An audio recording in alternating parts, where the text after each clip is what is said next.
மேடையில் இருக்க எல்லாருக்கும் நடிகர் சங்க செயலாளர் விஷால் அவருக்கு வந்து, ஏன்னா அவர் பார்க்கும்போது எனக்கு 25 வருஷம் முன்னாடி என்ன பார்க்குற மாதிரி ஒரு இது எனக்கு தெரியுது. எவ்வளோ அடித்தாலும் தாங்க மாட்டான் இவன் சொல்லி, இவன் எல்லாத்தையும் நல்லா பண்ணிவிடுவான்ப்பா இவன்னார் பாரதி ராஜா.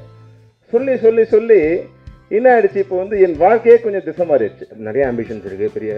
ஸோ அதில் ஒன்று வந்து பெரிய ஹீரோ ஆகணும், அடுத்த வந்து தமிழ் சினிமா மாற்றணும், மூணாவதாக வந்து பெரிய அரசியல்வாதி ஆகணும், நாலாவதாக சிஎம் ஆகணும். எல்லாமே கார்த்திக் சுப்ராஜோ மணிரத்னம் ஆகிட முடியாது. ஒரு நண்பர் என்னை நேரில் சந்தித்து பேசும்பொழுது சொன்னார், ஹலோ படத்தில் நான் அசிஸ்டன்ட் டைரக்டராக ஒர்க் பண்ணேன் சார், அப்போ இருந்து நான் உங்கள் கூட ஒர்க் பண்ண ஆசைப்பட்டேன் சார் அப்படின்னு சிவகார்த்திகேயன் சாரை வச்சு எடுக்கிற ராஜாங்கிற ஒரு தயாரிப்பாளர் எனக்கு சொன்னார். கார்த்திக் சுப்ராஜ் வந்து மிக சிறந்த இந்த இயக்குனர். ஏன்னா நான் நிறைய படங்களை படம் பார்த்துருக்கேன். ஆனால் ஜிகர்தண்டா படம் பார்த்தோன்னா இது போல் ஒரு படம் டைரக்ட் பண்ணணும்னு ஆசைப்பட வச்ச ஒரு படம்.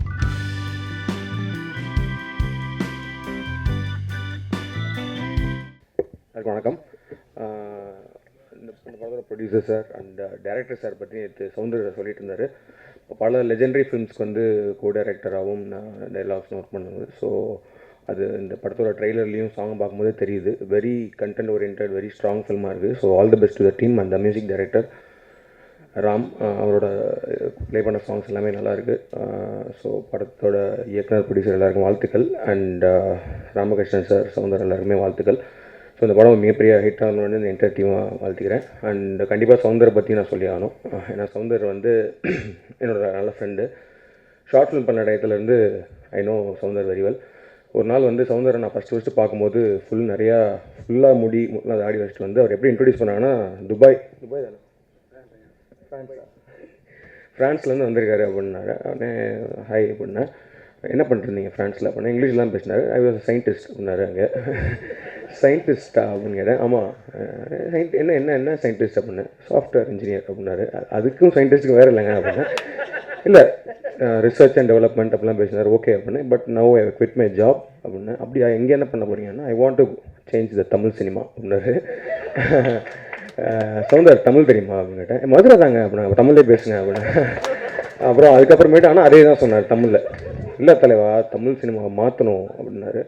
ஆனால் ஜெனுவனாக அவர் மனசில் இருக்கிறத பேசுவார். அண்ட் அது வந்து உண்மையாக இருக்கும். கண்டிப்பாக இப்போ தமிழ் சினிமா மாற்றணும்னு அவர் சொல்கிறாருன்னா, அது நம்ம அந்த நேரத்தில் கேட்கும் போது நம்ம இப்போ பேசலாம் சரிக்குதான். பட் ஆனால் அவர் மனசுக்குள்ளே அது ஸ்ட்ராங்காக இருக்கும். அதை கண்டிப்பாக அவர் பண்ணுவார்னு நினைக்கிறேன். ஒரு நாள் வந்து very very genuine hard worker and very passionate actor. நாங்கள் ஷார்ட் ஃபிலிம்லாம் பண்ணியிருக்கோம். ஷார்ட் ஃபிலிம்லாம் நடிச்சிருக்காரு. நடிக்க மட்டும் இல்லை, ஷார்ட் ஃபிலிம் பண்ணும்போது என்னோடய ஷார்ட் ஃபிலிம்க்கு வந்து ப்ரொடக்ஷன் மேனேஜர் அவர் தான். நிறைய ஏன்னா நாங்கள் எங்களுக்குள்ளே தான் எல்லாம் மாற்றி மாற்றி பண்ணிக்கிறது. ஸோ வந்து அவர் தான் கார் ஓட்டுவார், அவர் தான் ப்ரொடக்ஷன் மேனேஜர் ஒர்க் பண்ணுவார், பட்ஜெட் கண்ட்ரோல் பண்ணுவார், அதே நேரத்தில் நடிப்பார், எல்லாமே பண்ணிகிட்டு இருந்தோம். அண்ட் பெரிய பெரிய வெரி ஆம்பிஷியஸ். அவருக்கு வந்து இந்த மாதிரி நிறைய ஆம்பிஷன்ஸ் இருக்குது பெரிய. ஸோ அதில் ஒன்று வந்து பெரிய ஹீரோ ஆகணும், அடுத்த வந்து தமிழ் சினிமா மாற்றணும், மூணாவதாக வந்து பெரிய அரசியல்வாதி ஆகணும், நாலாவதாக சிஎம் ஆகணும், அடுத்து அப்படி படிப்படியாக பிரசிடென்ட் ஆகணும், எல்லாம் வச்சுருக்காரு. எல்லாத்துக்குமே வாழ்த்துக்கள். இல்லை ஏன்னா அவர் அந்த ஆம்பிஷியஸாக சொன்ன மாதிரி நிறைய வாட்டி என்கிட்ட சொல்லியிருக்காரு. இல்லை இல்லை அந்த நாட்டுக்கு ஏதாவது பண்ணணும். இல்லை இல்லை இல்லை இல்லை இல்லை இல்லை அதுதான் இப்போ கேட்கும் போது காமெடியாக இருக்குல்ல. பட் ஆனால் சவுந்தரை பற்றி நான் சொல்கிறேன், அது ஜெனுவினாக மனசுலேருந்து வரும். அதில் ஒரு ஜெனுவினிட்டி இருக்கும். ஏன்னா நம்மளாம் சொல்லிட்டு போவோம், அவர் வந்து செய்வார். ஏன்னா ஒரு முக்கியமான விஷயம் சவுந்தரை பற்றி பதிவு பண்ணோம். இந்த ஜல்லிக்கட்டு போராட்டம் நடந்ததில் ரொம்ப ஜெனுவினாக ஃபஸ்ட்டு முன்னாடி மட்டும் வந்து பேசிட்டு முன்னாடி மட்டும் வந்துட்டு போகாமல் அலங்காநல்லூரில் இருந்து மெரினாவில் ஃபுல்லாக டே அண்ட் நைட் இருந்து கடைசியில் போலீஸில் அடி வாங்கின வரைக்கும் இருந்த ஒரு சவுந்தர். யாரும் வந்து முன்னாடி நின்று பேசிட்டு அப்புறம் அடி வாங்குற அன்றைக்கி இல்லாத ஆள் கிடையாது அவர். ஏன்னா நான் வந்து அங்கே போலீஸில் டிஸ்சார்ஜ் பண்ணுறாங்க அப்படின்னு நான் டிவியில் பார்த்தோன்னே நான் ஃபஸ்ட்டு ஃபோன் பண்ணுவது சவுந்தர் தான். அழுதுகிட்டே பேசினார். நான் வந்து இங்கே அந்த குப்பத்துக்குள்ளே ஒரு வீட்டில் ஒழிஞ்சிருக்கேன் தலைவா அப்படின்னாரு. என்ன சவுந்தர் என்ன பண்ணுறேன்னா, இல்லை எப்படிலாம் வெளில போயிடுவேன்னு சொல்லி அங்கேருந்து போலீஸ் அடிச்சிடுவாங்களோன்னு சொல்லிட்டு வேறு ட்ரெஸ் எல்லாம் வாங்கி போட்டு ரோடு வழியாக நடந்து ஓடி தப்பிச்சு வந்தவர் ஒரு உண்மையான போராளி. அண்ட் அதுக்கே அவரை வந்து பாராட்டணும். ஸோ அவர் இந்த நாட்டை திருத்தணும் அப்படின்னு சொன்னால் நம்ம சிரிப்போம் இல்லையா. பட் ஆனால் ஜெனுவனாக அதுக்கு எஃபர்ட் போட்டுட்ருக்காரு. அதே மாதிரி தான் ஒரு பெரிய ஹீரோவாக வரணும், சிஎம் ஆகணும், எல்லா கனவும் பழிக்கும் Soundar. All the very best and at least for his hard work and genuinity he will become big. Thank you. ஒரு கனவு போல திரைப்பட இசை வெளியீட்டுக்கு வருகை தந்துள்ள திரு முத்துலிங்கம் ஐயா அவருக்கு என் முதல் வணக்கம். ஏன்னா 25 வருஷம் கழிச்சு கூட அந்த அவர் எழுதின பாடலை வந்து முதல் வரியை கூட எடுத்து சொல்லக்கூடிய அளவுக்கு நினைவாற்றலும், அதை இன்னும் எழுதும்போது என்ன உத்வேகமாக எழுதினாரோ அதே ஒரு ஆற்றலோட சொல்லக்கூடிய இதுவும் இருக்குது. அந்த எழுத்துக்கு என்னுடைய தலை வணக்கம். மேடையில் இருக்க எல்லாருக்கும், நடிகர் சங்க செயலாளர்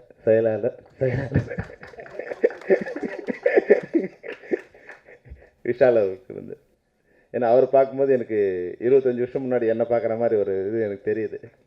எவ்வளோ அடித்தாலும் தாங்குவான்டா இவன்னு சொல்லி. ஏன்னா சில நேரங்களில் ரொம்ப கொஞ்சம் கவனமாக இருக்கணும். நான் வருத்தப்படல, இருந்தாலும் என்னென்னா சும்மா வந்து இது போல் வந்து மீட்டிங்கில் மேடையில் உட்காந்து பேசும்போது இந்த படைப்பாளி அந்த வெப்சி படைப்பாளி பிரச்சனை வரும்போது இங்கே உட்காந்துருக்கும்போது ஒரு 10-12வது லைனில் உட்காந்துருக்கும்போது திடீர்னு பாரதி ராஜா வந்து ஏய் நீ இங்கே வா அப்படின்னாரு. ஏதோ ஒரு அதுக்கு முன்னாடி ஒரு கருத்தை சொன்னேன், அது என்ன சொன்னோன்னு ஞாபகம் இல்லை. ஏய் நீங்கள் வா, நீ ஏதோ சொன்னே இங்கே வந்து வரணும். அந்த அவர் மேலே இருக்கிற ஆகர்ஷ சக்தி கொஞ்சம் கொஞ்சமாக வந்து இந்த சினிமா மேலே ஈர்ப்பை விட வந்து இந்த பிரச்சனை மேலே ஈர்ப்பாக மாறிடுச்சு. அப்போ வந்து இதே போல் எங்கே மேடையில் சொல்லுவார், ஏய் இவன் எல்லாத்தையும் நல்லா பண்ணிவிடுவான் பாவான்னார் பாரதி ராஜா. சொல்லி சொல்லி சொல்லி என்ன ஆயிடுச்சு, இப்போ வந்து என் வாழ்க்கையே கொஞ்சம் திசை மாறிடுச்சு. மிகச்சிறந்த இயக்குனருங்கிறத விட்டுட்டு இப்போ மிகச்சிறந்த நிர்வாகிங்கிற வந்து பேரை வாங்கி, அதில் எனக்கு வருத்தம் இல்லை. இருந்தாலும் வந்து இந்த சில நேரங்கள் அது வந்து நம்மளை வந்து திசை மாற்றி போயிடும். அதுதான் இப்போ நான் விஷாலுக்கு நான் கவனமாக இருக்கும், வேணான்னு சொல்லலை. நான் அப்புறம் பேரர் சொன்ன மாதிரி வந்து உனக்கு எதுக்கே அந்த வேலைன்னு கேட்பாங்க, அது செஞ்சு ஆகணும் நீங்கள் அப்படிங்கிற மாதிரி இல்லை. இருந்தாலும் வந்து கவனமாக வந்து அடி எடுத்து வைக்கணும் எல்லா இதுவும். திருப்பூர் சுப்பிரமணியம் சார் வந்து ஒரு வாட்ஸ்அப்பில் ஒரு வாய்ஸ் அனுப்பிச்சிருந்தார். அப்போ சொல்லியிருந்தார், முன்னாடி படங்கள் வந்து 2 வகையான படங்கள், ஒன்று வெற்றி படம், இன்னொன்று தோல்வி படம். இதுதான் வந்து முன்னாடி வந்து ஒரு அவர் காலத்தில் ஒரு 25 முன்னாடி இல்லை 10-15 வருஷத்துக்கு முன்னாடி இருந்த படங்கள் அப்படி தான் இருந்தது. ஒன்று வெற்றி படம் இல்லை தோல்வி படம்.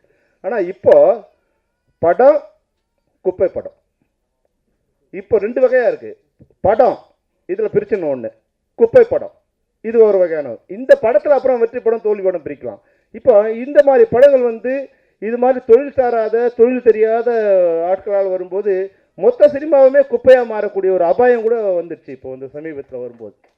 அதனால் நான் வந்து தயாரிப்பாளர்களுக்கு படம் பண்ண வரவங்களுக்கு ஒரு வேண்டுகோளை வைக்க விரும்புகிறது என்னென்னா, தயவு செய்து அதுக்காக வந்து எக்ஸ்பீரியன்ஸ் உள்ள இப்போ ஒரு 10 வருஷம் வந்த டேரக்டர்கிட்ட தான் வரணும்னு நான் சொல்லலை. ஏன்னா கார்த்திக் சுப்ராஜ்லாம் கோவப்படக்கூடாது. ஏன்னா அது மாதிரி வரலாம், ஒரு கார்த்திக் சுப்ராஜ் வரலாம், ஒரு மணிரத்னம் வரலாம். ஆனால் ஒரு கார்த்திக் சுப்ராஜ் ஒரு மணிரத்னத்துக்காக எல்லாமே கார்த்திக் சுப்ராஜோ மணிரத்னம் ஆயிட முடியாது. அதனால் அந்த தேர்ந்தெடுத்து அந்த ஒரு பொறுப்பை தேர்ந்தெடுத்து அந்த இன்னார்கிட்ட அந்த பொறுப்பை கொடுக்கணுங்கிறது தான் நான் தயாரிப்பாளர்கள் வைக்கிற வேண்டுகோள். அப்போ தான் வந்து இது போன்ற படங்கள் மிக சிறந்த. ஏன்னா இங்கே உட்காந்து உண்மையாக சொல்ல விஜய் சங்கருக்காக நான் சொல்லலை, அந்த படத்தை பார்க்க ஒரு சாதாரணமாக தான் அந்த படம் பார்க்க வந்தேன். நான் வரும்போது சாதாரணமாக தான் வந்தேன், எந்த எதிர்பார்ப்பும் இல்லாமல். ஏன்னா நிறைய ஃபங்க்ஷனுக்கு வந்துட்டோம், நிறைய நட்பு, நிறைய பழக்கம், இது ஒவ்வொரு மியூசிக் இதுக்கு வந்துட்டுருக்கோம். அப்போ பார்க்க உட்காரும்போது வந்ததுக்காக பல நேரங்களில் வருத்தப்பட்டிருக்கோம். இப்போ தான் படம் முடியும் அப்படிங்கிறது தான் வருத்தப்படும் நிறைய நேரங்களில். சில நேரங்களில் தான் பரவாயில்ல, அந்த படம் ஓடல அது வேறு விஷயம். ஆனால் பார்க்கும்போது படமாக இருந்துருக்குது ஒரு சில படங்கள் தான். ஆனால் இந்த படம் உண்மையே ஒரு நண்பர் சொன்னார், அது வந்து இதயத்துக்குள்ளே போய் உட்காந்துச்சுன்னு. அதுபோல் இந்த பாட்டை கேட்கும்போது இந்த வரிகள் காதில் விழுந்து உண்மையாகவே இதயம் நுழைஞ்சிடுச்சு இந்த பாடல். அந்த இசை கூட வந்து மிக அழகான இசையில் அந்த பாடல்கள் வந்து மிக சிறப்பாக இருக்குது. அதனால் படம் கூட பேரரசு சொன்ன மாதிரி மிக சிறப்பான படமாக வர்றதுக்கு உண்டான வாய்ப்புகள் கூட இருக்குது. அதனால் வந்து கார்த்திக் சுப்ராஜ் வந்து மிகச்சிறந்த இந்த இயக்குனர். ஏன்னா அவரோட ஜிகர்தண்டா படம் மாதிரி படம் பண்ணணும்னு நான் நிறைய படங்களை பார்த்துருக்கேன். ஆனால் ஜிகர்தண்டா படம் பார்த்தோன்னா இது போல் ஒரு படம் டைரக்ட் பண்ணணும்னு ஆசைப்பட வச்ச ஒரு படம் அந்த படத்தோட இயக்குனர் அவர். இவ்வளோ காமெடியாக வந்து ஒரு வில்லத்தனம் பண்ணிட்டு போவார். எனக்கு முந்தாண்டு நாசருக்கு ஃபோன் பண்ணேன், சார் நம்ம எல்லாம் வந்து ஒரு நாள் போயிட்டு வரணும் சார் சொன்னார். அப்போ வந்து நீங்கள் பிச்சாவரம் ஷூட்டிங் இருக்கீங்க, கான்டாக்ட் பண்ணல சார் பண்ணி நாங்கள் கான்டாக்ட் பண்ணி சொல்லான்னு வந்த உடனே விஷாலே வந்து முதல்ல ஆரம்பிச்சிட்டார், சார் நம்ம எல்லோரும் சேர்ந்து போகலாம் சார், நானே ஆர்கனைஸ் பண்ணி அதுக்கு உண்டான இது பண்ணலான்னு. அதாவது இந்த மக்கள்கிட்டேருந்து நம்ம விலகி போயிட்டோமா, மக்கள் சினிமாக்கிட்டேருந்து விலகி போயிடுவாங்க. தமிழ்நாட்டு மக்கள் வந்து கஷ்டப்படும் போது அந்த குரலை வந்து உலகத்துக்கு எடுத்து சொல்கிற மிகப்பெரிய குரலாக தமிழ் திரைப்படத்துறை இருக்கணும். அதுதான் நான் வந்து விஷாலுக்கு நான் வைக்கிற வேண்டுகோள். உண்மையாக அதுக்கு உண்டான பல வேலைகளை அவர் பண்ணியிருக்கார். அதை வந்து விசிடி வந்து அடித்ததுலேருந்து பல விஷயங்களை நான் அவரை பாராட்டியிருக்கேன். அது கூட இந்த நெடுவாசல் கூட அதுக்கு உண்டான அடுத்த ஸ்டேஜாக இருக்கும். இது வந்து நம்ம திரைப்படத்துறை மூலம் தமிழ் மக்களுக்கு சொல்ல வேண்டிய விஷயம். இந்த படத்தில் உண்மையாகவே வந்து ஒரு கனவு போல் மிகச்சிறந்த ஒரு தமிழ் டைட்டிலோட மிகச்சிறந்த ஒரு தமிழ் திரைப்படம் வருவதற்கு இந்த தமிழ் திரைப்படத்தை, ஏன்னா தமிழ் திரைப்படங்கிற பேரில் நிறைய படங்கள் வந்திருக்கு, தமிழ் படங்களாக இல்லை. இந்த படம் ஒரு தமிழ் திரைப்படமாக வருது. இந்த படத்தை நீங்கள் சப்போர்ட் பண்ணிங்கன்னா தான். அப்புறம் நீங்கள் சொல்லுவீங்க சார் நல்ல படம் எடுங்க நல்ல படம் எடுங்கன்னு. நல்ல படம் எடுக்கும்போது நீங்கள் சப்போர்ட் பண்ணலாம், நாங்கள் நல்ல படமும் எடுக்க முடியாது.